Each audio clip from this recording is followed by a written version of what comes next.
কাল রাত্রিতে স্ত্রীর পায়ে হাত দিয়ে নিয়ম ভেঙেছে তেজ, তাই ঠাকুরমশাই তেজকে বলে এই নিয়ম ভাঙার কারণে এই বাড়ির অমঙ্গল হবে। এখন একটাই উপায় আছে, স্বামী স্ত্রীকে আলাদা থাকতে হবে। সেক্ষেত্রে তেজ বাবাকে বাড়ি থেকে বেরিয়ে যেতে হবে। এই কথা শুনেই তেজের পরিবারের সকলেই তো চিন্তায় পড়ে যায়। বাড়ির ছেলে বাড়ি ছেড়ে কোথায় যাবে, কোথায় থাকবে সে? সকলেই ঠাকুরমশাইকে বলতে থাকেন, ঠাকুরমশাই এছাড়া কি অন্য কোনো উপায় নেই? ঠাকুরমশাই বলেন, না, এইটাই একমাত্র উপায়। তরিতা, তেজের কাকা সকলে তো দারুণ খুশি। সুধা তখন ঠাকুরমশাইকে বলে, ঠাকুরমশাই, আমি হয়তো আপনার মতন অতটা শাস্ত্র জানি না, তবে আমি শাস্ত্রজ্ঞানে একেবারে অজ্ঞ নই।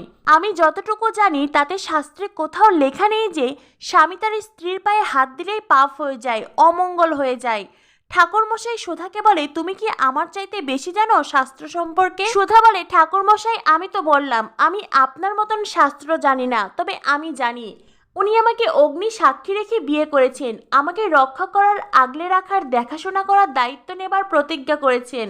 মিস্টার বসু মল্লিক আমার কষ্ট মিটিয়ে, যন্ত্রণা মিটিয়ে আমায় সাহায্য করেছেন, আমার আঘাতে মলম লাগিয়েছেন, উনি তো শাস্ত্র মতো কাজ করেছেন। তবু যদি আপনার মনে হয় এটা নিয়ম ভঙ্গ, তবে ঠিক আছে, নিয়ম রক্ষার জন্য আমি ওনার পায়ে স্পর্শ করছি।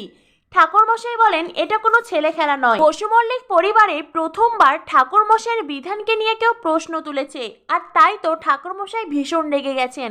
ঠাকুরমশাই সুধাকে বলে, ঠিক আছে, তবে তুমি পায়ে স্পর্শ করে নয়, বরং তুমি তোমার স্বামীর পা ধুয়ে দেবে, নিজের হাতে পায়ে স্পর্শ করে। এই কথা শুনে সকলেই টেনশনে পড়ে যায়। তেজের মা মনে মনে ভাবতে থাকেন, এই রে, এই ভয়টাই পাচ্ছিলাম। তেজের পরিবারের অনেকেই ভাবছে, সুধা আধুনিক মেয়ে, সে কি আর এই কাজ করবে? সমুদ্র, তেজের ভাই বোন সকলেই পুরোহিত মশাইয়ের এই কথাকে আপত্তি জানায়। সকলেই বলে, এই যুগে এসে কেউ কি এইভাবে নিয়ম রক্ষা করে? তেজ বলে, একদম ঠিক, আমিও সমুদ্রের সাথে একমত। আমিও চাই না উনি আমার পায়ে স্পর্শ করুক, উনি আমার পা ধুয়ে দিক, কেননা এটাতে ওনাকে অপমান করা হয়। সুধা তখন মনে মনে ভাবতে থাকে, উনি তো আমাকে স্ত্রী হিসেবে মেনেই নেননি, অথচ উনি আমার অপমানের কথা ভাবছেন, আমার মান সম্মানের কথা ভাবছেন। সত্যি উনি সবার থেকে আলাদা।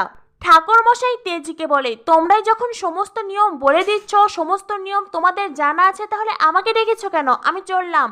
এই বলে ঠাকুরমশাই ওখান থেকে বেরিয়ে যেতে চায়। তেজের বাবা গিয়ে ঠাকুরমশাইকে অনেক অনুরোধ করে বলেন, আসলে আজকালকার যুগের ছেলে তো, তাই তেজের আপত্তি। তখন